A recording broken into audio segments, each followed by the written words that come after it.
Good morning, everybody. Welcome to the North Dallas Plano Career Focus Group. It's September 24th, 2021. We're very glad you're with us this morning.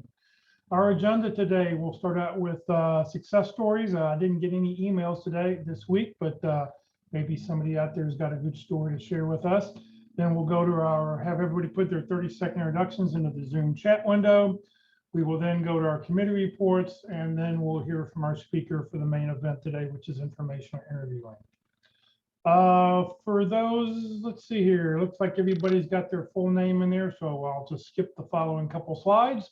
For those on Zoom, if you have any questions throughout the presentation, please just open up the chat window, enter your questions in there. We'll be sure to monitor those and make sure that Walt gets those when he's doing his presentation. For those on Facebook, please just enter your questions into the comment field. Please note this event is being recorded and is currently live on Facebook. The recording will be on the Career DFW Facebook page and the Career USA YouTube channel for others to view in the future. By participating in this event, and if you give consent for your name and picture to appear. Please note that any comments you put in the Zoom chat window do not appear in the recording. Well, good morning, everybody. My name is Jeff Morris. Back in 2007, I started facilitating and leading the North Dallas Plano Career Focus Group.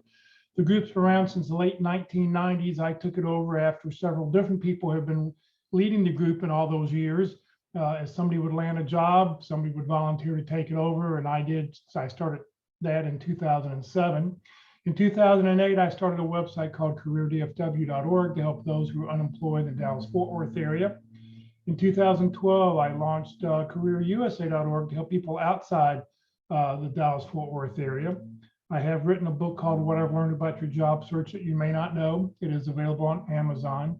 And since 2017, I've been a member of the practice interview team, and you'll hear more about that in just a moment. Well, we like to start the meeting off with success stories. Do we have any landings out there? I didn't get any emails this week, but anybody out there have a success story to share? Going once, going twice? All right, I guess no landings this week. All right, well, what we'd like you to do now, it's time, if we will, to open up the chat window. And in the Zoom chat window, we'd like you to put your name, comma, phone number, comma, email address, comma, position you're looking for, comma, and then 2 or 3 target companies, and then hit the return key. What I will do is I will put all that information into an email that I will send out to everybody who's on this call today. And please take a look at it this afternoon or over the weekend and see who on the list who you can help. Who can you go, oh, I have a contact at that company. Reach out to somebody, help them, help one person every day, hope, and it would really be appreciated, so we can share each other's knowledge and each other's company. So well, let's put 30 seconds on the clock.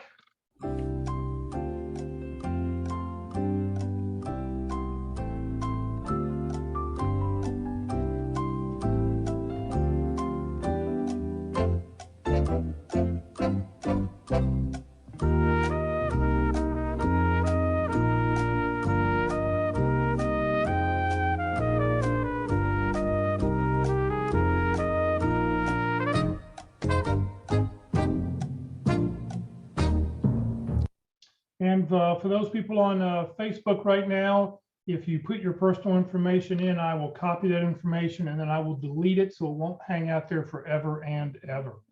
So thanks everybody for putting your information in. You still have plenty of time to do that. But we will move on here. Okay, it's time to hear about job, career fairs, training, and workshops. Good morning, Eldon. Good morning, Jeff, and good morning, everybody. Happy Friday. As Jeff said, my name is Eldon Zarinsky, and I'm here to provide you information about career and job fairs and special workshops or events. The information that I'm about to show you comes from the calendar page, or calendar tab rather, on the website careerdfw.org. It's right on the screen as we speak. You'll notice the various colors on the calendar that represents different subject matter material. Again, we focus on career and job fairs and special workshops or events. I go through the material fairly quickly, so if you hear something that piques your interest, I urge you to go to the calendar, click on the appropriate tab, find the item you're interested in, click on that, and you'll generally find more information about it, including links to register, etc. All right, having said that, this week's career and job fairs, we have a job fair or a job fair at Gaylord Texan. It's a September hiring event. It'll be held Wednesday, September 29th from 1 p.m. to 5 p.m. at the Gaylord Texan Resort and Convention Center, and that's located at 1501 Gaylord Trail in Grapevine, Texas. There's a note on the calendar that says, please apply online before attending the hiring event for ages 17 plus. And this is for joining the Lone Star Christmas at the Gaylord Texan Resort. There's going to be a recycling event. United Recycling is sponsoring an event at First United Methodist Church at 3160 East Spring Creek Parkway in Plano on Saturday, October 2nd from 9 a.m. to noon. If you have some electronic items you wish to clear out of your closet, I urge you to attend that. This week's special workshops. Online, LinkedIn Tuesdays at 1 p.m. Join Locke Alderson or Terry Sullivan, Ruth Lipsky, or Kurt Vondemutter each week for an online session on LinkedIn. Again, that's Tuesday, September 28th from 1 to 2:30 p.m. There is a Zoom link for that, as well as a Facebook link to join that. Also online, the Who You Know Career Transition Summit will be held online. There's a link to register for that. It'll be Wednesday, September 29th from 10 a.m. to noon. This event's hosted by Foster Williams. And if you don't know Foster, I would urge you to get to know him as one of our area's most well-known recruiters. Also online, Interviewing Wednesdays at 1 p.m. This workshop is hosted by Mark McDonald, who's the leader of our pit crew, and Walt Glass, who runs our Interview Success Workshop. This week is session 9 from 1 p.m. to 2:30 p.m. And the title of the session is Demonstrating Enthusiasm. There's another part of this, but I'll let Mark comment on that, whether that's really going to be on there or not. Anyway, again, that's Wednesday, excuse me, September 29th from 1 to 2 p.m. And finally, find out about Career DFW and CareerUSA.org and how to use them. That'll be Thursday, September 30th from 1 to 2:30 p.m. And there's a Zoom link and a Facebook link on the calendar for that, as well as the last item that I announced, that there is a Zoom and a Facebook link for both of those, for both of those last two events. And that's it for this week. Eldon, thank you very much. Have a great weekend. You too. All right. For if you happen to know anybody who is unemployed, the unemployment numbers went up this past week. 350,000 people applied first-time unemployment benefits. Numbers a little bit higher than what were estimated. So if you know somebody who just lost their job, somebody who's not sure what to do, please let them know about Career DFW and Career USA, the free training programs, everything that both sites offer anybody who's unemployed, and it's totally free. All right, the practice interview team, Mark McDonald is running a mini marathon or a mini triathlon this week. He's running a mini and his wife is running the full triathlon this weekend, I think in Killeen, Texas. So Mark is not with us today, so I'll talk a little bit about the practice interview team. This is a great way to practice your interviewing skills. You spend a lot of time on your resume. You spend a lot of time on LinkedIn. You spend time networking. How much time do you practice spending on interviewing? This is a great way to practice your interview skills. As they like to say, practice early, practice often. You can practice as many times as you want. What you want to do is you want to have a job description, and it can be a job description that you're not necessarily applying to, but you go, that'd be the perfect job for me. Who knows, it could be in a different city, but you just want to practice. Pick a job description, put in your resume, send both of those to dallaspitcrew@gmail.com. Be sure to include your availability 2 or 3 days out. So if today is Friday, you'd want to go, what times are you available on Tuesday and Wednesday next week? And Mark will go and schedule with other professionals, other people who are other recruiting managers to conduct a panel interview for you. It'll be on Zoom. It'll take about an hour and 10 minutes. After you're done, you'll get a copy of the video so you can go back and watch what you did and what was said so you can analyze it. So it is totally free. So it doesn't cost you anything. You can do it as many times as you'd like. If it's a first round interview, let them know let the pit crew know it's a first round interview. If you're going for a third round interview, let them know. They'd be able to do it. In addition, Mark is also looking for panelists. He's had a number of his panelists land. And so he likes to have a group of about 30 people who are available to do this. So if you've been a hiring manager, if you'd like to participate, I can tell you, I've done over 120 of these interviews. You learn something every time. Just watching candidates go and they'll say something, go, oh, that's perfect. I've got to make sure I write that down, to use in the future. So most of the candidates, most of the interviewers are currently looking for other work and unemployed. So they're learning. This helps them also. So if you're interested in becoming a panelist or you'd like to practice, please just send Mark an email at dallaspitcrew@gmail.com. I'll put a little bit of information in the chat window here in just a second. All right, good morning, Walt. Well, good morning, everyone. Just to let everyone know, I ran a micro marathon myself this morning. That's defined as getting out of bed and walking into the kitchen. So what do I do? Well, I like to help people with their interviewing skills as well. So I heartily recommend the Pit Crew for practicing and doing a mock interview. But what I do is not a mock interview. It is really a way to understand two major things. One is we talk about selling ourselves and just what is that? And so I have developed this workshop around the three parameters of what companies and hiring managers are buying. And that is who we are, what we do, and how we can help. How do we sell those three things? Because the interview is a selling situation. So you've heard, maybe you've heard that phrase, we're all in sales now, whether we like it or not. And the other thing it really focuses on is how to differentiate ourselves from other candidates. For those of you who have hired people and done interviews in the past, you know what I mean when you hear the same type of phrases, the same type of words, and people saying the same type of thing over and over again. What are those things and how can we change that so that we can differentiate ourselves? Now, you have to be registered to attend. My LinkedIn page gives you a little bit more information about how I do the workshop. All you have to do is send me an email to my Yahoo email address, and I will send you some availability dates, and we can get you scheduled. And I only do 2 at a time. You actually interview each other, and I give the interviewer the questions to ask. And we cover the 11 basic categories of questions in an interview. We talk about why this question, why now, why from this person, what's the motive behind it. We want to get out of the mind frame of just answering questions and in the response mode. We need to get into a different mindset when we're getting into the interview. So what is that and how do we approach it and how do we go about doing it? So I'd be glad to have you sign up. Now, the other thing about the workshop is that it's very informal. There's no need to have stress and anxiety. So this workshop is really listed as a learning without squirming. Now, I want to talk a little bit about the Pit Crew since Mark is not here. I mean, the virtual Pit Crew that we have on Wednesdays. So this Wednesday, we're going to talk about demonstrating enthusiasm. This is session 9. So these sessions are broken up. The first 5 are preparation.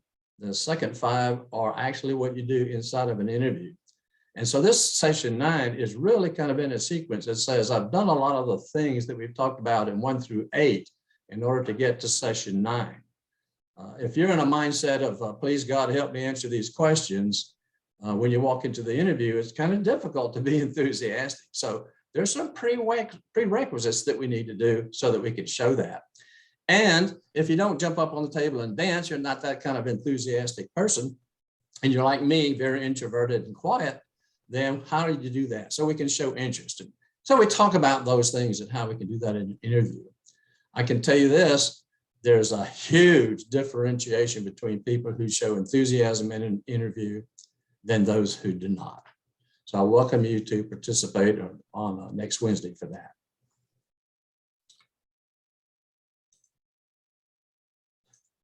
If you haven't practiced interviewing before, then the interviewer, you might bore. Keep practicing to build rapport. It'll get you through the company door. Thank you very, very much. We have to have our poem every week. Thank you, Walt, for doing that. All right, it's time to hear the career tip of the week. Tony, good morning. I know it's a really long one, so thank you for editing it down for us. Thanks, Jeff, and good morning, everyone. This week's career tip is making the most of one-way video interviews by Joseph Barber, and he explores the benefits and challenges of answering interview questions without any human interaction at all and how to do so most successfully. He writes, this week, I'm going to continue on the rise and growth of the video interview as part of the application process. I'm not talking about the new normal of having real-time interviews by video conferences with real people. Rather, I mean the one-way video job interview that is held over conference platforms like Spark Hire and HireVue. In such interviews, candidates are sent a link to a platform where they will have to record answers to standardized questions without any human interaction at all. Employers then have access to these recordings and can share them with anyone involved with the hiring practice. Although the format of these one-way interviews will differ depending on the type of role of the employer industry, in most cases, candidates will be asked about 3 to 10 questions. The questions are most often delivered one at a time, so you may not know what is coming until then you have recorded your answer to the current question. You will also have time to think about your answer once you get to know the question. That can give you a moment to think of a good example and get your thoughts together, something that isn't as possible when you're interviewing in person. You'll be alerted as to how long you will have to answer each question, which might differ based on the question or be standard across them all. You will also probably be told if you can do retakes if you're not happy with your answer and how many you're allowed. Retakes sound like a fabulous idea in theory. Who doesn't like the idea of being able to go back after messing up an answer and overwriting it with a better one? And in fact, this can be a good benefit in one-way interviews when used strategically. But if you're tempted to retake the answer just because you stumbled over a word or two, or the response didn't quite feel perfect enough, then I might be tempted to reconsider. There is no perfect. We are all human, and no employer wants to hear an entirely scripted, robotic sounding response that is delivered without any faults whatsoever. In general, the one-way interviewing approach provides a way for employers to hold first-round screening interviews more efficiently from a timing perspective, as no one has to be in the same room or meeting at the same time. But it does offer some of the following 4 challenges when it comes to the candidates who are giving their answers. First, setting the stage. As always, first impressions count, so making sure your sound, lighting, background, and general ambient environment all look good and professional is important. No beds in the background, no cluttered surfaces. Unlike platforms like Zoom, you may not be able to blur your background, so be prepared to move furniture around your space to eliminate visual or audio distractions if necessary and possible. Second, dealing with the lack of human feedback. Feedback from people in the interviewing process is helpful. Interviewers may not be consciously aware of the signals they're giving off, but it's incredibly reinforcing when you see a lot of head nodding when you answer a question. In a one-way interview, you don't get any of that. Depending on the platform, you might not even get a mini window with your face in it. You will need to remind yourself to look at the camera. Look at the camera as if the interviewers are there, which leads us then to the next challenge. Third, bringing the right energy. As Mark and Walt will address next week, bringing energy to your answers is important. Not out of control energy, but also not, I'm just sitting here in my living room energy. How much energy you bring or you need will be somewhat connected to the job itself, but hiring managers will rarely be captivated by monotone responses and overly rigid body postures. You can only really be yourself in an interview, and yourself is definitely good enough, but make sure you present an energized version of yourself. Fourth, providing the right content in the right amount of time. The questions you get asked in these screening type interviews shouldn't be too surprising. There are likely to be entirely predictable ones, such as, tell me about yourself, or give me an example of a time where you managed a project. If you notice that the time you're given for a question is short, such as 30 to 60 seconds, then you know you have to provide an overview answer that highlights the main takeaways and lists, rather than describes, some of the situations where you use the skill you're asked about to generate good outcomes. When you have 2 or 3 minutes to answer, then you'll want to provide a summary response to begin with, and then tell a star story using an example to illustrate the skill in action. In conclusion, whether video resumes will take over as the new normal in the future is uncertain, but the continued growth of these one-way interviews for screening rounds is far more certain. Keep some of these points in mind if the person you have to talk to in your next first round interview is yourself. That's it for this week's tip of the week. Thanks, Jeff, and good luck, everyone. Back to you, Jeff. Thank you very much, Tony. And just a reminder, at the very, very bottom of that tip, if you'd like to do a sample one-way video interview, there is a link there. I've been given access to one of the software packages that allow us to offer you a free one-way video interview if you just want to try it out. I have the tool. I've given it to Walt. I've also given it to Mark. So any one of the three of us can go and do that. It's totally free. No one will see it. We won't go post it anywhere. But when you take it, I'll get an alert and then I will send you the link so you can go back and watch yourself and you can see how you've done this. So, you know, don't be surprised when it happens. Be able to sort of practice and get used to it. You know, one of the things we've talked about in the past is you got to make sure you look at the camera. So make sure you have a little smiley face and you stick it right up over the camera so you remember where to look. So you know, we're here to try to help you with that. So Tony, thank you very much. That tip is on the Career DFW and the Career USA tip of the week. It'll be available till tomorrow afternoon, and then you'll have to go back and look at the history's past tips to find it. All right, coming up in just a few minutes, Walt Glass will be here. He's going to talk about informational interview. This is a topic that really fits with what we've talked about this week and all the other events we've had. Yesterday, we talked about our networking presentation was, you know, how do you, you know, reaching out to people, how to go. Bob talked about you need to have 25 contacts a week. You need to really be reaching out. How do you do that? Well, that's what Walt's going to talk about today. Upcoming sessions we have coming up next Friday, being the first Friday of the month. I can't believe it's already October. We're going to do open forum as we do at the beginning of every month. We'll talk about whatever it is you'd like to talk about. You know, come up, tell us what you're having issues with. Tell us what your concerns are. And everybody here gets to participate and talk about that. And then in 2 weeks, we're going to talk about accountability groups. This is a really important topic because you can't just sort of do your job search on your own, and you really shouldn't involve your significant other in your job search. I mean, yes, they've got to be involved, but the best way to really move forward and to be very, very productive is through accountability groups.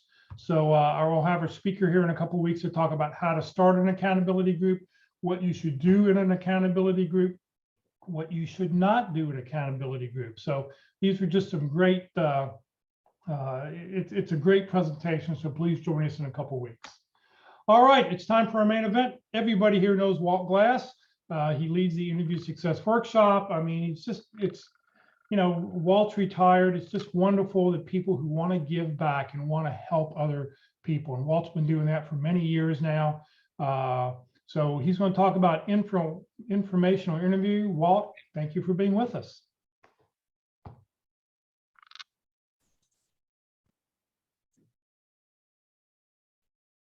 Well, let me try something new. Let me try something a little bit new today.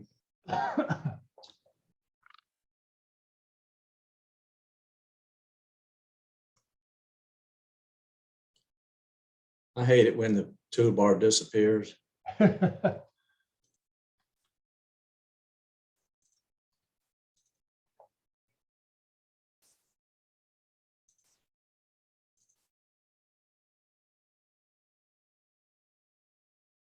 There we go.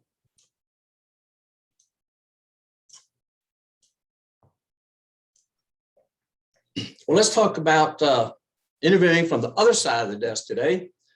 We talk about, sitting in the candidate role. It's nice and fun at times to sit in the interviewer's role. And we're going to talk about informational interviewing. Now, we're going to talk a little bit about networking, which is what we should do. And then the informational interviewing is going to be how we should do it. I'm a very practical person. Every time we talk about things and say, here's the knowledge, we should do this, we should do that. But then I'm going to turn it down to, well, just exactly how do we do that? You need to work on your resume. Okay, well, just what does that need to do about that? So we're going to talk about informational interviewing today. So this is version 21 of my business card, and I'm retired. I'm not even working it, so I'll keep working on my business card. So I'm trying to figure out how I can cram as much information as I can in one card. So today, let's not focus on interviewing from a candidate's role, but from our perspective. So just how do we do that? I want to talk about Dennis Ohagan just briefly. Dennis passed away in January 2020. And how this presentation came about is he was scheduled to give it because he gave a presentation on information interviewing. And Jeff gave me a call and said, can you help me out? This is scheduled. And so I kind of took that presentation. And now I've tweaked it and added some other things to that information. But the basis of this and how this started was from Dennis Ohagan, who was a great person who helped many, many job seekers. So I want to say thank you to Dennis. Interestingly enough, LinkedIn did a survey and said, and you probably heard some of these percentages before, but the huge majority of jobs are not posted. You be the company. What do you do when you're looking for somebody? Well, first you look internally. Is there somebody internally that can fill that position? Then you say, well, maybe does anybody know somebody who can fill that position? And then they go post it, which is often cost them money. So I like to use the least cost approach first. So they're not posted publicly until some point in time. Interestingly enough, the amount of time that job seeker really spends surfing the net is huge. We have a problem today, and I fall into this trap as many as others might do. And that is, let me do the things that's the easiest, the path of least resistance. And so I'll just sit here and I'll look for jobs on the internet. I'll sign up. I'll get all these emails that, for some reason or other, while I'm in leadership or I'm in a different role, I get this job description for an airplane mechanic, and I live in that world. So we just surf the net because that is a lot of activity. We think we're doing something to find a job, and we spend way too much time doing that. Interestingly enough, that 85% of the jobs, though, are filled through networking. So we need to pay attention to this particular aspect of job search. It's very, very critical and helps us shorten that. And 40% of the jobs are filled through referrals. Wouldn't you like to have a senior person in the company refer you into that potential job opportunity or into that company? You think that those people wouldn't get it to the top of the list? Well, sure they do. So this is what we would like to do as well. So we can use referrals. And finally, the bad thing is that very few of job searches actually use referrals. Don't seek them out, don't try to obtain them, don't try to get them. It's a little bit of an uncomfortable task. And so we're going to talk about that today. So I want to ask you this question. So the first poll I want to ask is, going back to that amount of time that you spend on sitting at your computer and applying online, where do you fit in that particular category? Be honest.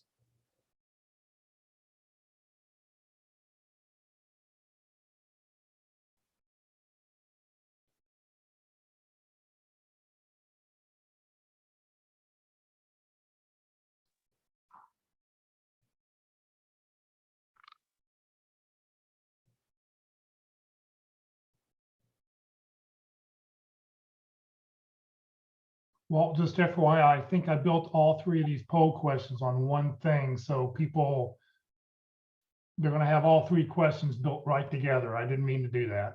Yeah, they have to be separate. But what we have to do is scroll down and answer these other questions as well. So just go ahead and answer all 3 questions now. And we will be flexible and adapt.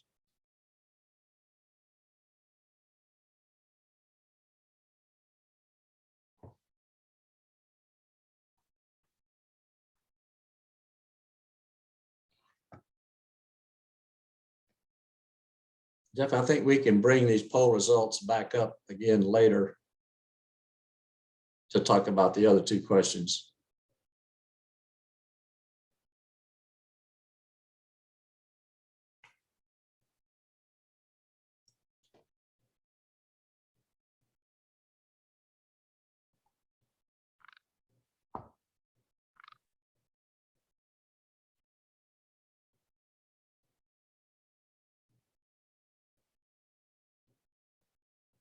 Well, we've got 13 answered. Do you want to stop here? Or you want to keep going? Let's take another 30 seconds.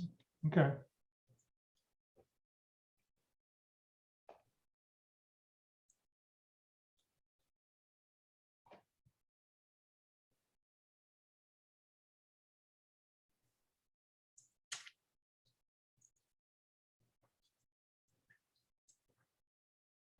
Okay. I guess everybody's done that's going to be answered, so we can stop it here, Jeff.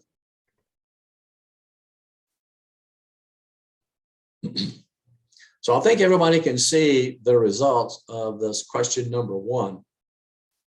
So there were 13 people who responded. Where does most of the time spent? I like the number on the less than 1 day on the online portion. So 4 of us saying, well, I'm only spending that. My guess is that you probably spend a lot of time doing this and you've reached a point where I'm tired of applying online. I'm not getting many results. And so I'm moving on with some other activities. There's a good probability that the 4 of you have gone through that. Maybe not, but there is a good chance. And then there's some of us that spent a couple of days. So there's 3 there, 3 also in the 2 to 3 days. And then in 4 to 5 days, there's 3 people. So we spend some time, definitely spend some time on applying online. So I'll kind of get an idea of the audience here and to where. So thank you for participating with that and giving me that information. So we can stop that one, Jeff. I think I could probably stop it. There we go. So the second poll was this. So let's bring that poll right back up, I guess, and let's talk, see what those answers were with that. So question number 2 was, how much time do we spend networking? 4, less than a day, 4 within 1 to 2 days, 3, 2 to 3, 1, 4 to 5, and 1 and more than 5. So the majority of us are spending less time on informational interviewing, and a few of us are spending more time on it. Which do you think would be the appropriate thing to do? Well, you do have to get your materials ready. You do have to get your resume ready. But for Pete's sakes, you don't have to go through revision after revision after revision on your resume, your actions, your business card, etc. You can spend some more time doing the more productive thing, which is going to be informational interviewing. So you can guess where we're headed today. Let's talk a couple of facts first before we get into the information interviewing. You know, you've heard about the 6 degrees of separation. And today they say that you don't need just 6 links to find anyone in the world. With social media, some say 4 links. So of course, a lot of the world's not on social media, but a lot is, but it's reducing the number of people that you can find through other people. Interesting enough, there's a great percentage that works for us. The 2 links have a 50% chance of success. So when you ask the question, you have to ask for both the first and the second connection. You know someone or know someone who knows someone that can, and whatever it is where you're looking for, either a targeted company or the information you're looking for. So that's very, very key. Don't ask just for the first level connection, ask for both first and second level connections. Got a great chance of being successful with that. Then we have to have our targets. And so we're looking for either information or particular information about companies, and then we'll talk more about that. But there is basically people who have the information, knowledge, and whatever objective we have for that information interview that we see. And remember, we're never not networking. You're always networking. You always should maintain a networking mindset. So even attending these meetings, Jeff is really kind enough and smart enough to ask, say, put your information into the chat window. What are you looking for? How do we reach you? And we, as others, can look at that. You can save that chat window and say, how can I help someone in what their target company is? Maybe I know someone. So if you're familiar with the South Lake Focus Group, they use HOPE, help one person every day. So we're always networking. What kind of preparation do we need to do? The unique selling proposition or the value proposition is, what is it that I do and how can I help a company? What is that? So I help people gain skills and confidence for successful job interviews. Somewhere in a short number of words, one sentence about what it is about you that's unique. We'd love to prepare that so that we can state that when we're talking with other people. Have your resume ready. I wouldn't suggest we use the resume for networking. I suggest the biography, but you want to have your resume handy because they might request that resume. Biography really lets us express things that is a little bit stronger in helping us get information because it doesn't come across as I'm looking for a job. Now, yes, you are, but you know what? When we're working, we still want to do some networking, even when we're employed. So these values and these processes still work well in that particular situation. So what are your attributes? Who are you? Do you know who you are? What's your experience? You've got your experience. You say, okay, here's the experience that's relevant to what I'm looking for. And what have I done? So I need to have my achievements inventory. One of the sessions deals with star stories and how to demonstrate all of those things, who I am, what I do, and how I can help you. References should be ready. You should have those particular things accomplished. Do your due diligence, find out what they'll say about you, have that in your hip pocket, and your targets. What information am I really seeking? What industry am I really seeking? What type, when, what company am I really seeking? And then do your research on the people. Once you find them, how do I look up that information? Well, LinkedIn is one of the most popular ways you can do it, but you can Google anybody's name. You can Google, particularly like the leadership of a company, finding out who they are. You can go and find most of it out on a web page and find out about those people, what are their backgrounds and what's going on. So you've got to do some homework. Now, there's a thing called crystalknows.com that a person actually discovered and talked about on one of Jeff's Friday meetings some time back.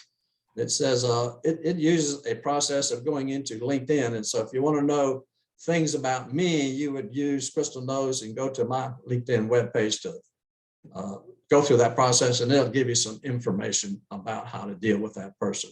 So that's a possibility that you might want to follow up on.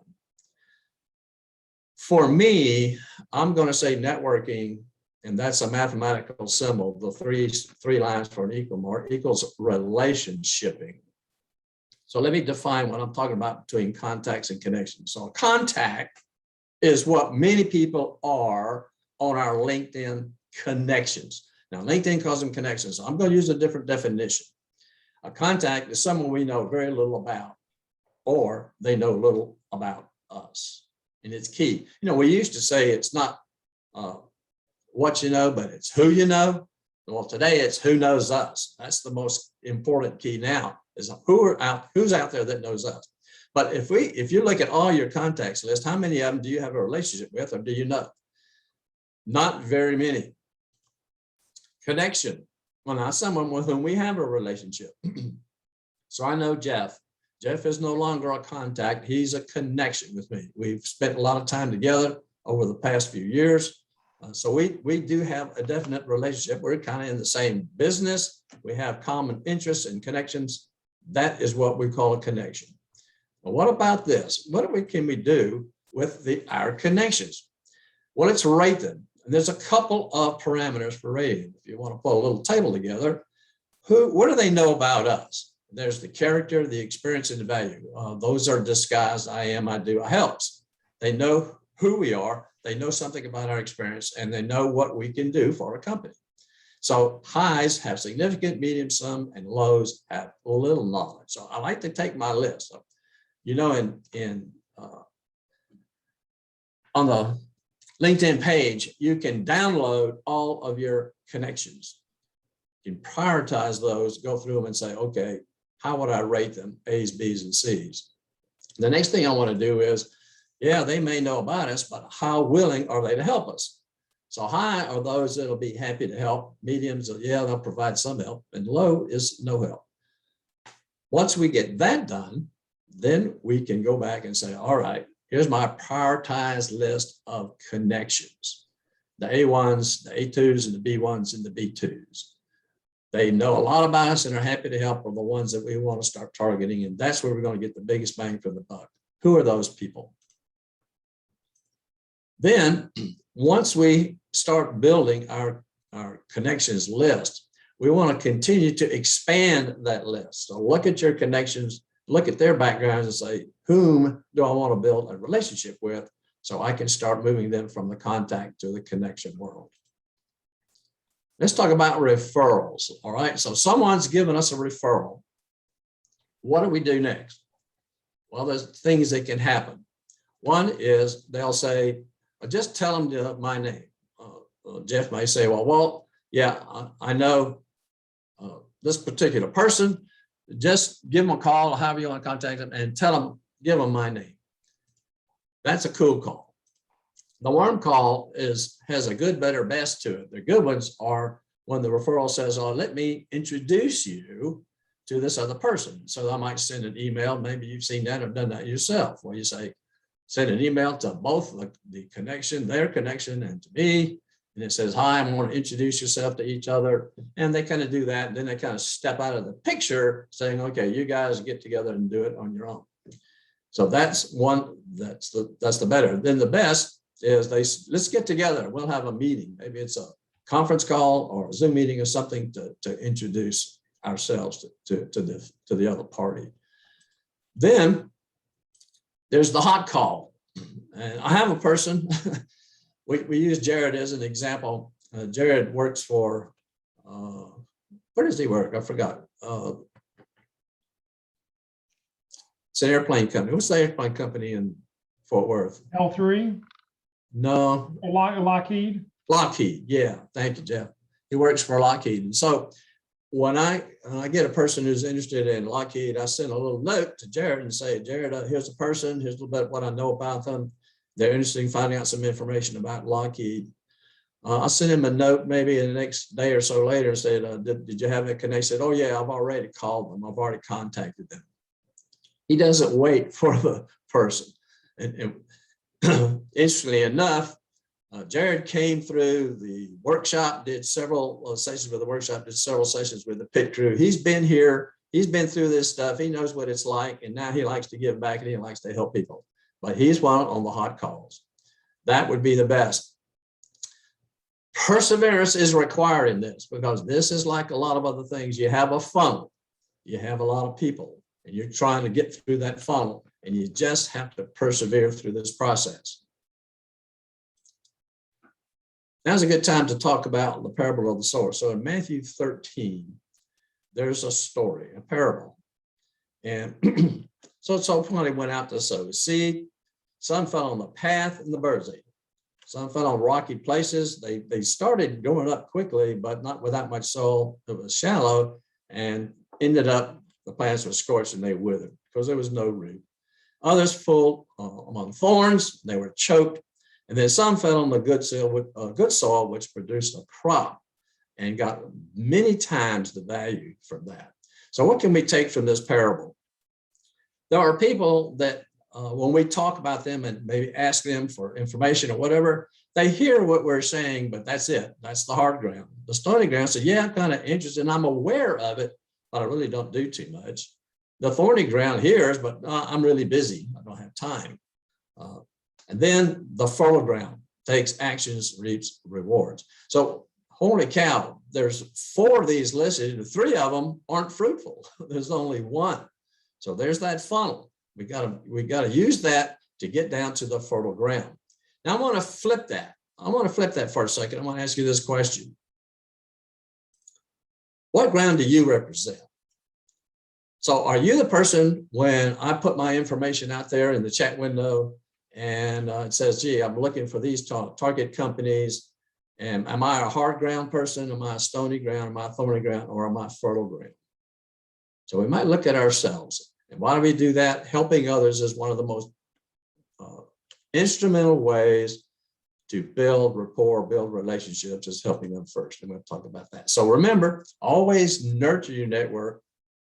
Live the golden rule of reciprocity. How can I help you? And we connect with people in their world, not ours.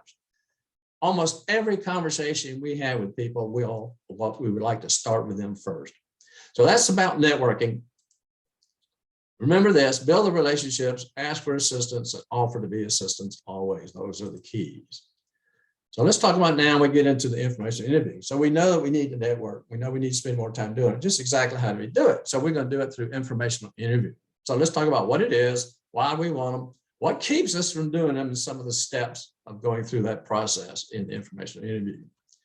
So there's a couple of definitions I want to share with you. The first one says, I really want to gain some knowledge from a person that has the experience of the information that I seek to improve my knowledge about. So the research, it's a more of a research phase rather than a referral phase, which is the second definition, because we want to go after people who can help us. So why we want to gain knowledge for one purpose, the other one is to see if I can get into the door, either get into an industry or company. Those are the two definitions. And third, it kind of results in a way to use the front door into a targeted company. So why do we want to have an informational interview? Well, a couple of fundamentals. Number one is one of the keys, and I put that one at the top because to really build a relationship, we want to know what we can do for them. So I want to talk with them. So I meet Jeff, and I'm looking for Jeff. I'm looking for something from Jeff, maybe some information, whatever. But I don't just come right out and say, here's how you can help me and what I'm looking for. I start letting Jeff talk about himself. I ask questions about him. It says, how long have you been doing this? What's going on? What are you looking to do? What are you trying to achieve? And I have a little conversation about them first. I remember my leadership development days, it was kind of like this. You would go up to a person and you'd say, okay, Tony, I'll use you. I'll say, Tony, how are you doing on that project? You know, we got that deadline coming up next week and I want to know what's the status and all that kind of stuff. And then at the end I say, well, tell me, how are you doing? How's it going with you? So what's most important to me is the task. What's least important? You. We're going to reverse that. We're going to find out about the person and talk about them, how things are going, what's happening. I remember talking to a person. He was a chief master sergeant in the Air Force. And I hired him. He was doing some leadership classes. And I said, well, how's things going now that you've been here for a couple of months? He said, I think I'm going to quit. I said, what? I can't believe that. Why? He was used to being rated all on the right on all the ratings. And in the ratings that we did after the class, you know, when you get feedback on that, they weren't all, you know, to the very top of the, you know, on the right side of the page. I said, oh, wait a minute. And we kind of changed that. So talking about him first really turned that person to say, hey, wait, things are not that bad. Let's keep going. So discover what we can do for them. Now, here's a whole bunch of other things that we want to do is why we want to have it. So we want to make a connection. We want to start having that relationship. I need some information for you because you have the knowledge. And there's a whole bunch of other things that are listed here that I'm not going to read to you. But why do we want it? Basically for information to help us move forward and to get to people who can help us refer us into companies. Those are the basic things. I got a poll here that we can now look at the results of that one. Maybe I can bring it up, Jeff. Let me try to do that. Let's see. How many days per week do you spend networking? What keeps us from doing an informational interview? I'm not ready. I'm not connected enough. I'm not good at it. So we've got the connections enough. B has got 7 out of the 13, almost half, or more than half. I really don't know how to initiate the request. I find it difficult to ask for help. I'm surprised that there's not more people into that category. It's like I'm embarrassed when I ask for help, and I'm going to regret fully ignorant. So I know what they're going to tell me. I want to do A. They're going to tell me that's not a good idea, and I don't want people to tell me that. So I've got a person in that. But interestingly enough, the biggest one is I am not connected enough. My goodness, we've got to do something about that. So thank you for participating and giving me back that information as well as the others.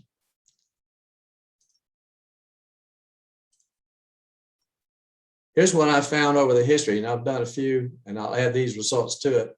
But the D and E, I don't know enough how to initiate the request, and I find it difficult to ask for help. Those are the overwhelming majority. So we're going to focus a lot on that particular aspect in this presentation today. How does it make you feel when someone asks you for your advice and help? Somebody jump in, unmute yourself, and tell me, when somebody asks you for your advice and information, how does it make you feel?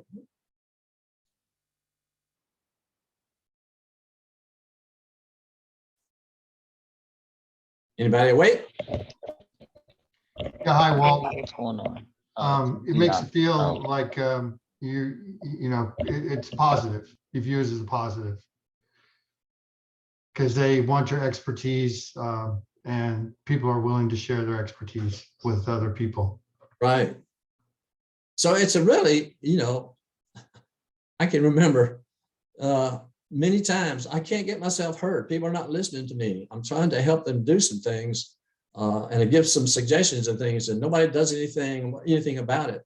But then when somebody comes up and says, I really seek your information, I am really feel pretty good, because you mean you want some information from me? You value what I have to say? It's very positive. So when we think about asking people for advice, we're actually letting them feel good about helping us. That's a little bit different mindset. So it's like, instead of feeling a little bit unusual, uncomfortable, I'm not sure about this, I don't know exactly what to do, by letting people help us, it makes them feel good. And I'll give you a little example of that. So I'm in Kroger and I'm shopping for groceries, and I'm going through the cashier's line, and I have the essentials. I've got the potato chips, I got the ice cream, I got the hot dogs and the bread and the milk and a few things like that. And she says, is that all you're going to get? And I said, well, my wife recently passed away, and I really don't know how to cook. So I'm still in the process of doing that. And she says to me, well, I can teach you how to cook. Now, isn't that amazing? I didn't even ask for help, but here's a person who says, I can help you with that. All right. And I was just like literally floored. And I say, and that got into me in this mindset of people want to help us. They are glad to help us, and it makes them feel good. So if we start doing that, maybe it'll help us change our mind a little bit about being uncomfortable about asking for help. Here's some things we want to do before the information interview. We need to really get focused. Who are we, what we do, and how we can help them. So we got to have a target in our minds. And we may not have the answers to all of that. So some of the informational interviews are to actually find out about those things.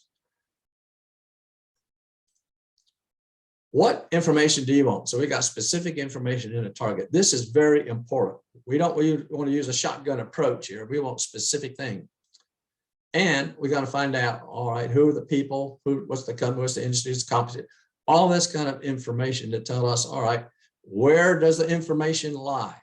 Who are the people that have the information that I'm looking for? Choose those that can help us connect to other people if we're looking for that referral. Who are those people? And then we want to prepare some scripts. So I'm going to put a little bit more detail into this one on scripts to give you some examples to help you, because I think if you write down some scripts about your conversation and practice those, it's going to help you get a lot more comfortable in asking for help. So here's an example. I'm looking for a referral for someone. So I introduce myself, and I'm going to tell them how I know them. All right. And what is it that we have in common? All right.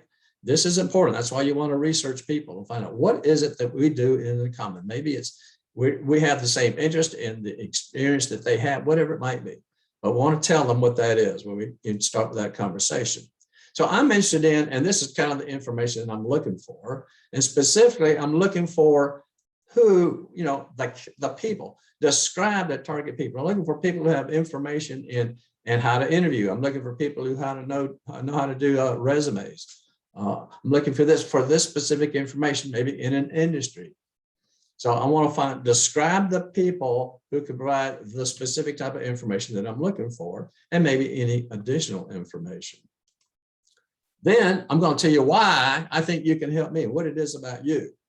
And here's the value that you bring. So I understand that you know this about this, you've had experience with this, or whatever it might be. And I believe that you might know the kind of people I'm looking for.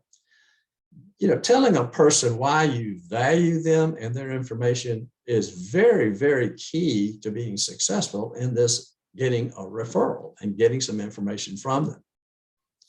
Then we ask, do you know someone or know someone who could give me that information who fits that description? Another one is like this. So I met somebody, and this is how I met you. Did I meet you? Maybe I met you online through the North Dallas Plano Focus Group presentation today. I saw you, John, there that you have this company or whatever it might be. And I'm interested in exploring into, opportunities or whatever it might be. So I'm looking for here in this case, finance executives. I'm describing who I'm looking for, who can do what? Provide insights on the issues that healthcare finance is facing and to make the shift in my career. Then you've got someone who's advice I value with your experience and background and might know the kind of people I'm looking for. And then we ask that question. So when they provide a referral, we don't stop there. I'd like to do some due diligence. So how do they know that person? How do you know them?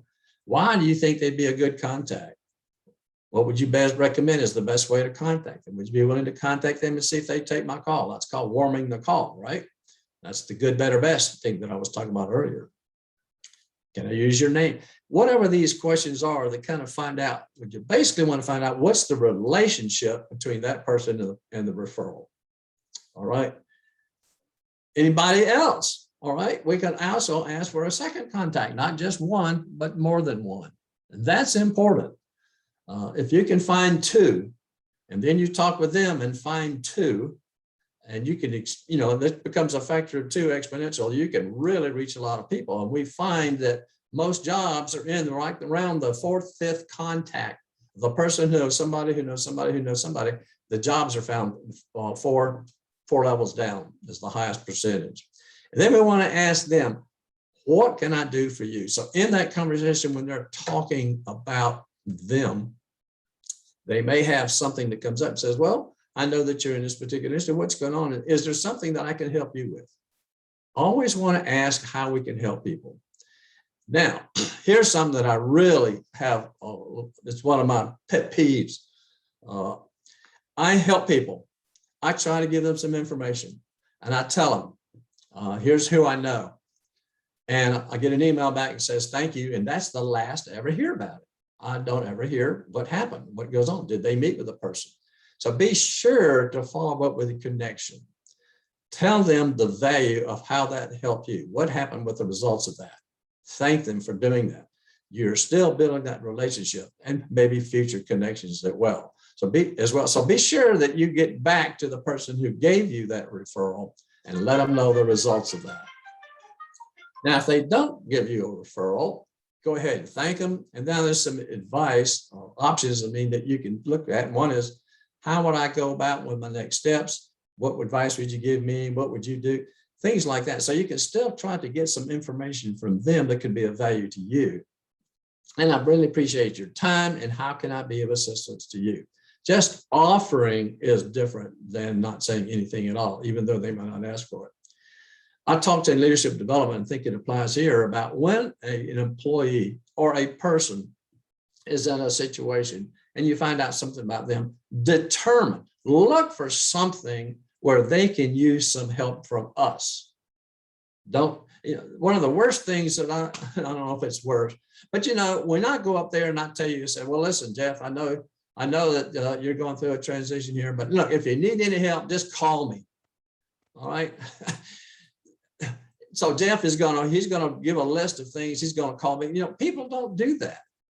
So if I could find out and talking with Jeff about what's going on in his life, what's happening, what's he doing professionally, what's going on, how can I help him do that? Then I can find out and deliver the assistance and help. So find out what the need is and then deliver that. Find out how you can help. Just don't say, hey, I'm here to help you, just let me know. Go beyond that. Basic structure of the calls then is like this. So who am I? How do I know them?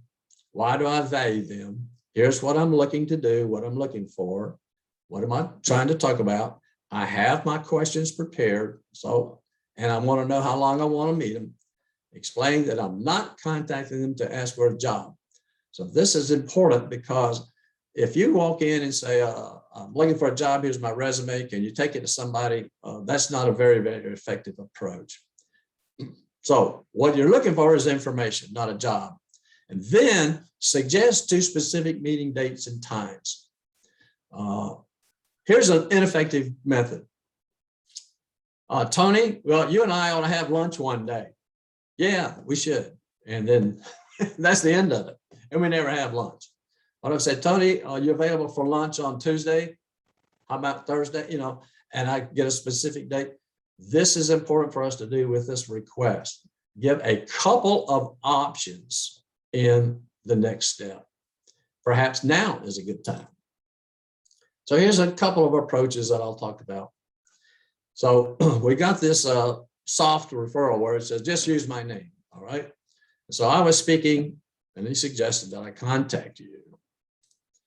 I'm in the process of making some career decisions, but you might be able to give me some advice with your experience in this particular industry.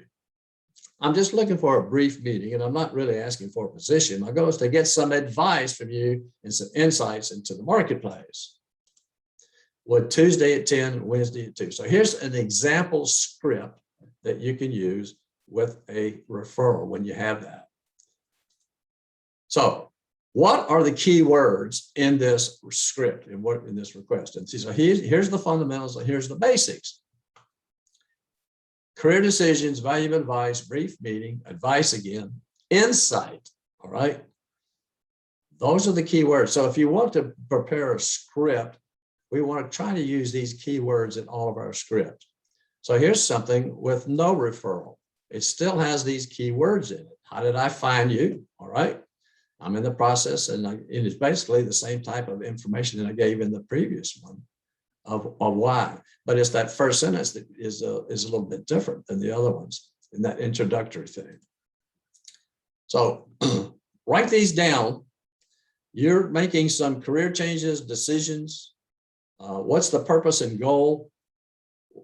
Advice and insight and suggestions, what I'm looking for them. I want to have a brief meeting with you. Now, some say use a range. This 15 to 20 minutes. I don't like ranges because one party's thinking of the low number and another party's thinking of the high number. So I suggest, all right, how much time do you really want to take? 20 minutes. And then I want to do some specific scheduling. Remember that employed people are working hard on Monday mornings and Friday afternoons. And then just Mondays afternoons in general and Friday mornings. So those are probably the days we would like to try to avoid. The people's attending meetings on Mondays and they're trying to get out of Dodge on Friday and do everything they can so that they can take a weekend. Here's an approach with changing the career decision. So I'm trying to do making some decision. I think your advice would be helpful. I got to make a little correction in that slide. I'm trying to learn more about your industry or whatever it is that I'm looking for to see if you're right for me, and your insight and experience could be very important.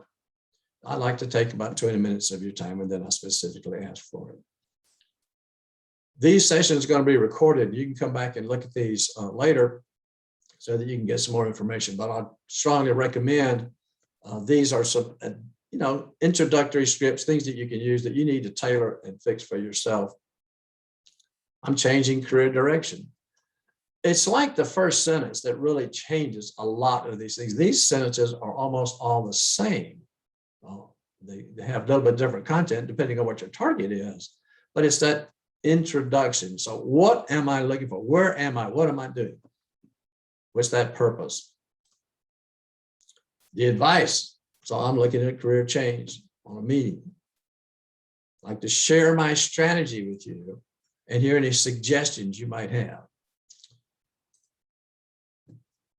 So now that we've got some scripts done, what if they have some objections? Almost certainly we will have some objections. So let's talk about some of these and how we might handle them. We got to have some persistence here. So the one that says, I don't have time to see you. Well, I realize you're busy. Maybe you ought to just delete that one because we're kind of giving them an excuse that they're busy not to spend time with it. But if you want to delete that sentence, I would agree with that. Let's say, well, I'm only asking just for a few minutes. Would it may be convenient to do this over the phone or whatever it might be? So we're just asking for a few minutes, not a lot of time. Everybody's busy. When you're working, you're busy. And what amount of time do you have to spend time with other people? Well, if we tell them the value they can give us and how we value their opinion and what they say, it's a great time to say, I'll make some time for you. Just send me your resume. I'm glad to, but I'm only looking for some information and get some advice. I can just handle that. I don't think I can be of help. Well, in a polite way, I'm disagreeing. Say, well, you really do know a lot about this. I think you give more than that. And I'm sure you know more than I do about this particular topic. We don't have any openings. Appreciate that. But what I'm looking for really is just some information. And I receive a lot of calls. Well, I'm sure because your knowledge and experience. I'm asking for a few minutes of your time. Let me transfer you to recruiting. That's pretty popular. That'd be helpful. Would it be possible in a couple of minutes with you first to get some more specific advice and insight? I don't have any contacts. Well, I'm just looking for advice and information, your background and knowledge. So this is the person where you're just seeking information about a job, an industry, information about a company. This is one where you're not specifically looking for a referral.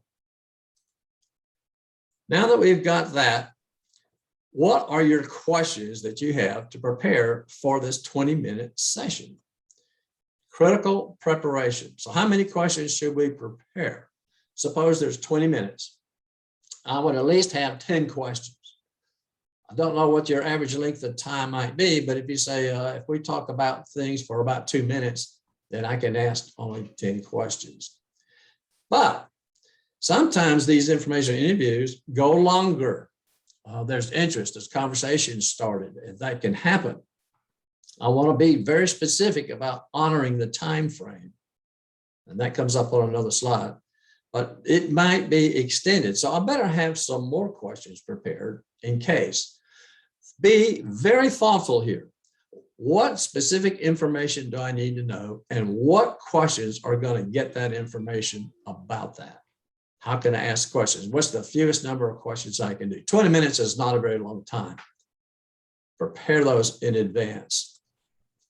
Prioritize them, the most important, so that you get at least a few of those questions answered, and you got the most important ones up first.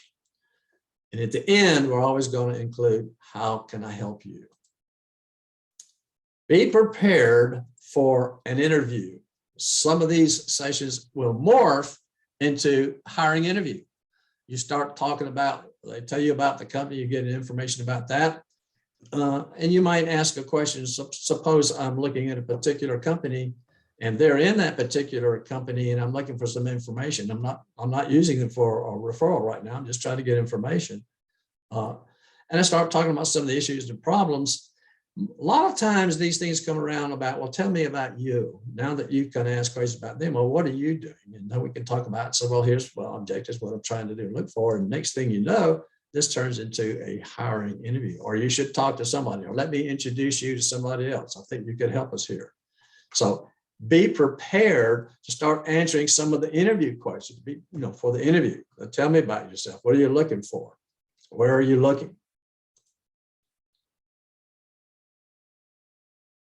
Get into a conversation with people. Start with them first. Is there anything in common that you have? Compliment them about what you admire about them. Then here's kind of a list of questions. And the one at the bottom says, what keeps you awake at night? I want you to delete that one. Why? Because it's just too often used. So other questions, figure out what kind of questions you can ask that will be the minimum amount of questions, the number of questions that we can elicit the information that we're looking for. It's an art and a science to do that. Then the actual interview, step 7, we get into the interview. There's an opening. What's the particular purpose? Introducing ourselves. Talk about them first, compliment them, build the relationship. All right. The difference between a contact and a connection is the relationship. Start building a relationship. I don't build a relationship very well by talking about me. The relationship is built in talking and listening to them and nodding your head and talk, showing that what they're saying to you is valuable information. Now, here's some brief information about me and how they can help us, and have our questions list. Take notes. If you are in an interview, and Jeff, you've been on the pit crew and you've given feedback for many of the candidates. What do you see as the difference between those who just listen to you and those who are taking notes? Those who's taking, I appreciate the fact that people are taking notes. It makes it shows that they're engaged. It's showing that they're trying to have some knowledge. Right. And it shows that what you're telling them is important, right? They value what you're saying, because I want to take a note of this. Because when people are just standing there or looking at you and listening to what you say, we don't know whether that information is valuable for them or not. But if you take a note about what I just told you, then that tells me that the information I'm giving you is valuable to you. So be sure and take some notes. Now, what do you do at the end of the interview? You want to close this. I appreciate your advice. It's very helpful and can improve my career decisions considerably. All right. Here, that's a very important sentence to use. I appreciate what you said. It's very helpful to me, and it'll help me move to my next, whatever I'm trying to do. It will really help me. So when I'm saying that, I'm telling them the information you give me is valuable. And it is. I want to ask you one more favor. Do you know 2 or 3 other people who could help me? So I want to expand my network. This is how I can do it. Are there other people who know about this and who would you suggest that I talk to? So I like to conduct much research, and that advice might also be helpful. So ask for others. Very key. Now, if they provide a referral, find out how they know them. What's the reason they think? What's the best way to get in touch with that person? So don't just leave it alone. Say, okay, ask these types of questions to find out how you can move forward with that particular individual. The key that I talk about is, how do you know that person? What is the relationship? I really like to know the relationship between you and the person that you mentioned. It can be anywhere from, very similar. I don't know very much about them, but I know they're in this field, all the way to, oh yeah, we worked together for the last 20 years. If they don't provide a referral, we still give them the thanks, and I appreciate your time. And one of the most significant things that people can give us is their time. That time is very precious. When we tell them how valuable it was for us and how grateful we are for the time they spent with us and the information they provided, they don't mind spending the time. And it also builds that relationship. So how can I be assistance to you? What can I do for you? How can I help you? So start finding out what it is, not just asking, but finding out what you can do. Reconfirm any commitments. You want to follow up with them. You might want to say, well, I'll get back to you, let you know what happened in a couple of weeks or whatever it might be. It's an option. And if during the coming weeks you hear of any, now here's where you're on a specific thing you're looking for a job. So I'm interested in that. And if you know of anyone with interests and qualifications, kept in mind, Feel free to pass my information along to others, because we want to nurture this contact, make it a connection. Remind them we're still looking. This is an opportunity to start setting that up. And then how can I help you? So I ask it at the beginning and I ask it again at the end. Stay within the time limit. Respect the time. You ask for 20 minutes, give them 20 minutes. When the 20 minutes is up, saying, oh, the time's up. This is the time that I offered. Thank you for, and they might say, well, I've got a time and can continue on. But you can make that commitment. One of the worst things that bothers me when people say, I just need 20 minutes of your time, and then they sit there and take an hour. All right, that they don't respect me, they don't honor me, they don't honor their commitment, they don't go through with that. It's a very, very strong negative. So make sure we do that. Be prepared to answer questions about our search and have our business cards, bio, resume handy that we might need to send to them or give to them, and be prepared for that job interview. Now let's do the follow-up. Thank you notes and the tracking. Probably you have some sort of system that you've set up to tracking all the things that you're doing in your job search. It gets voluminous. Who have you talked to? When did you talk? When's the next step? What does it mean from that? So send a thank you note. Always send a thank you note. Send it quickly. Nurture that. Give them periodic communications. Something that they may have seen that you can provide to them that would help them in that particular communication. Inform those about what's happening of our activity and closure, right? What was the results? So I did meet with so-and-so, here's what happened. Very, very good session with them. Very, very valuable, and then here's kind of a little table that you can fill out. You develop your own, but here's something about where, who, what, when, where, what do I do next, where I do it. I like to put it in Excel because I can sort these, like I can store on the date of the next step, for example, and what that next step really is. So build relationships first, ask for assistance second, offer to be assistance always. Questions? Well, there were a couple comments in the chat window, one from Steven saying, Walt, I like using the line, I realize you're busy, as it builds empathy with whoever you're speaking with. Okay. Karen says, I would think there's a better chance of a conversation on a phone rather than an in-person meeting. And I would think nowadays, because of COVID, phone or Zoom call is the preferred method. Society has changed. That is true. Okay. And I would say that probably the phone call is going to be the most often. Why not ask to meet them over Zoom or online? If I can spend some time now, this is not just when you're asking for a referral, that's one thing. But when you actually want to meet somebody and get information from them, why not see if you can't do it over Zoom? Go for the gold. Go for that. See if you can accomplish that, because that can help you build that connection and build that rapport, because it is the best thing we've got face to face when we're not in person. And it may result in a phone call, but you can still ask.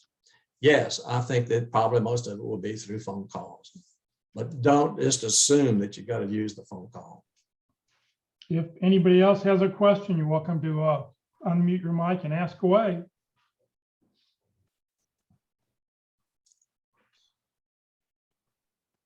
So I've been debating for, I don't know, several weeks now, maybe a couple of weeks, about reaching out through LinkedIn to a person that crossed my path briefly in the senior living organization that I worked with.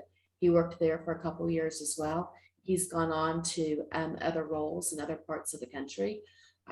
I'm not embarrassed to ask for help, but I am a little embarrassed because of the length of time I have been, since that I've been, a pandemic risk. Because everything you read about senior living is that it's so hard to fill roles, and it's so hard for me to get one. So I don't know what to do with that mindset. So let me see if I understand. you're concerned about the length of time in connecting with that person? I'm concerned about the length of time that I have been out of work in connecting with that person, that Okay. would be perceived as a negative. All right. Since First we of come from all, the same industry. yeah, and well, we first of know- all, you don't have to volunteer that information, right? Oh, okay, You don't have to tell them I've been out of work for a year, okay, because, that's all about you. And we'll kind of move to the it's all about them mindset. If you listen to Jay Ledbetter, uh-huh, his message is it's all about them. I mean, the brutal reality is, what do they care about us? true. Right. And so that's a little bit hard and a little bit extreme on a statement, but people are more interested in themselves and that sort of thing. So what I would say is, here's what I'm focused on. Here's the kind of information I'm looking for, that sort of thing. I don't have to volunteer negative stuff. Anything that's negative, I try to stay away from that altogether. Okay. All right, thank you. I always end my informational interviews with, if there's anything I can ever do to help you or help someone in your network, please let me know. And I've been surprised that they've been pleasantly surprised at that closing. Okay.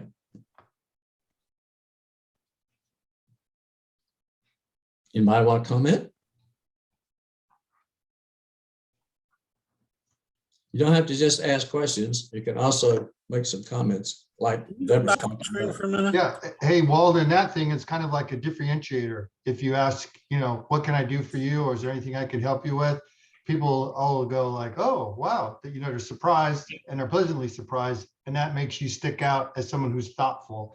And when you talk about building a relationship through this informal interviewing, that helps build that relationship, that even at the end, the person might be tottering. Do I really want to help this guy? Oh, you know what? They offered to, they asked about to see if they could help me. Yeah, I think I will help them. Very good, Stephen. See, when we ask these questions and they're talking about and giving us answers, there's a good chance that we're finding something of what's going on and what's happening where we might be able to help them. All right. And that's the mindset of going in. As they're talking, we're listening for the things where we might be able to provide some information and help. So if I'm in product development and I'm talking to a person that's in product development in a particular company, maybe it's a target company, or just someone that's telling me about what's happening in that particular industry as a product developer. You find out some things, you might be able to say, well, I read an interesting article or saw about this, or I have some ideas about this. Maybe we can have another talk. We can discuss, schedule another time. Don't want to get into it right now because I have these specific goals in 20 minutes. But what is it that we might be able to go further with the next step to discuss and possibly help them? When you help others, Irma Bombeck said it, said guilt, the gift that keeps on giving. When I help you, there's something in our society that wants to return the favor. Now, this is not a technique. This is something that you generally want to do. You want to help other people.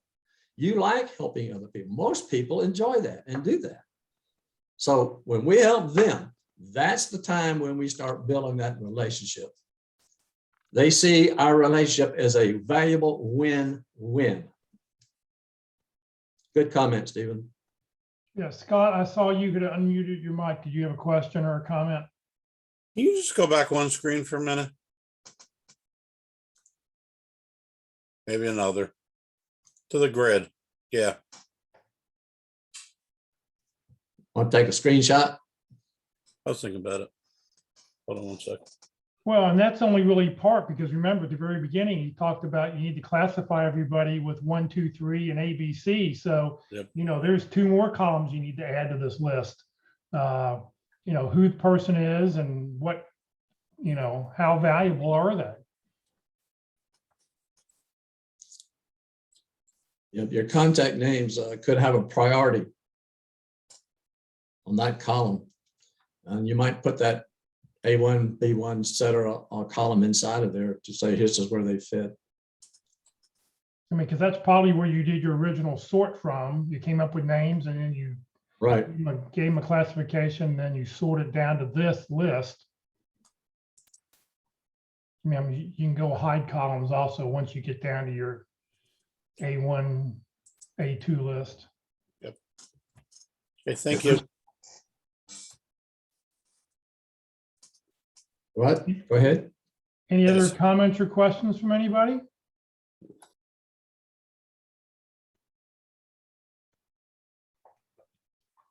This is David. It just sounds like a perfect business opportunity to build a plugin for LinkedIn to do your contact management through your LinkedIn profile. That would make your LinkedIn activity even more sticky. Maybe I'll put together a business plan.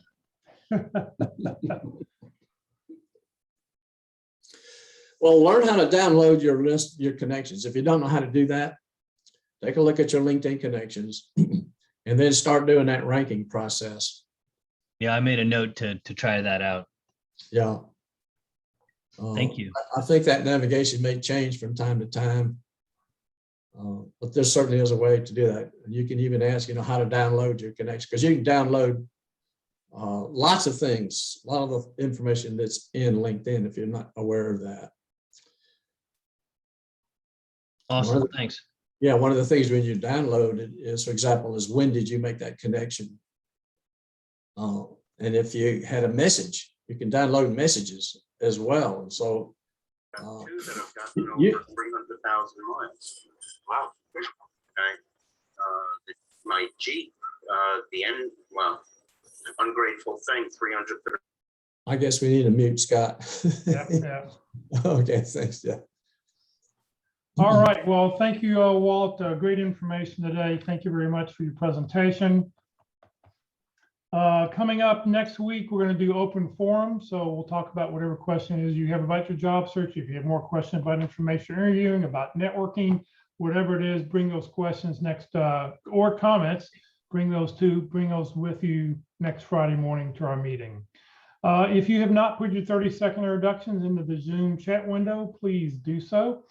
Name, phone, email address, position you're looking for, a couple target companies. I will get all that information out to everybody this afternoon. In addition, I did post a link in the chat window and I will post it again. I will put it in the email today.